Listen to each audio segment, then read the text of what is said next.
My name is Caitlin Rulis, and my presentation is on drug addiction. I'm currently majoring in psychology. I chose this topic because it affects millions of people around the world. It is something we talk a lot about in psychology, and I want to educate people on this topic who might not know much about it on an international level.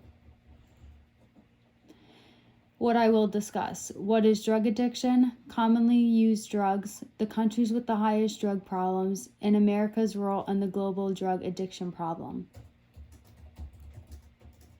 So, what is drug addiction? The National Institute on Drug Abuse defines drug addiction as a chronic disease characterized by drug seeking and use that is compulsive or difficult to control despite harmful consequences. They also say that the initial decision to take drugs is voluntary for most, but repeated drug use can lead to brain changes that challenge an addicted person's self-control and interfere with their ability to resist intense urges to take drugs. Drugs cause a flooding in the brain with the chemical messenger dopamine. This causes the reinforcement of pleasurable but unhealthy drug use. So here are the commonly used drugs. You have cocaine, opioids like fentanyl, heroin, hallucinogens, inhalants, ecstasy, Molly, and meth, and there are many more.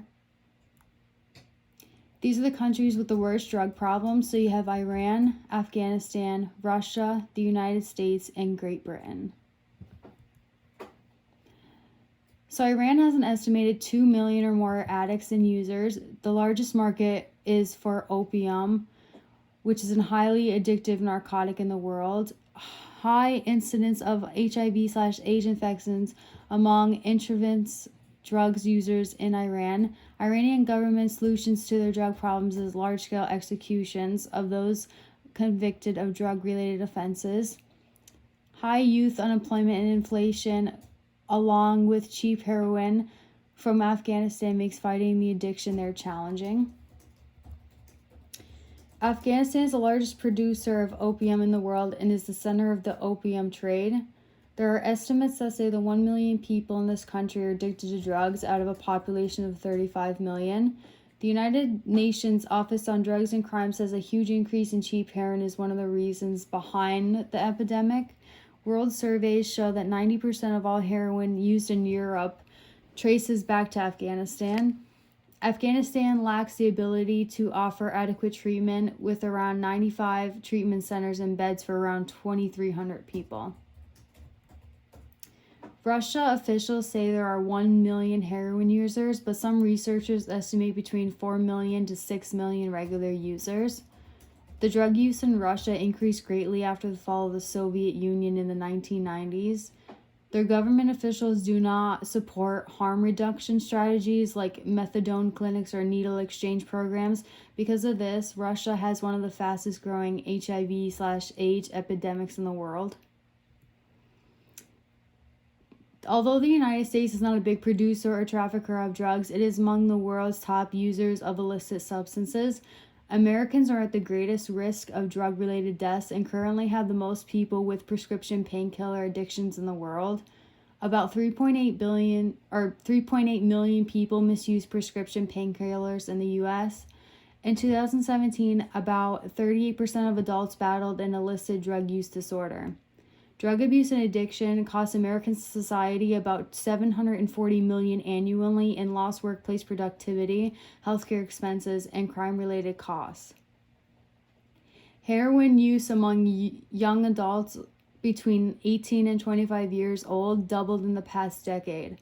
Of the 2.3 million people in American prisons and jails, more than 65% meet the criteria for addiction.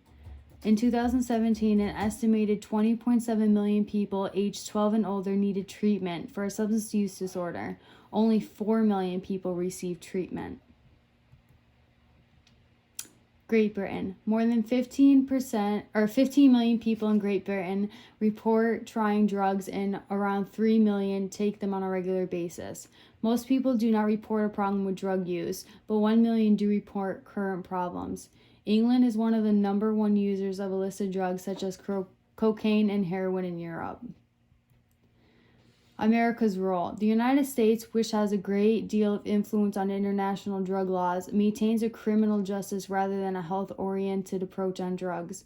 The U.S. continued to promote ineffective eradication and interdiction policies in countries where drugs are produced.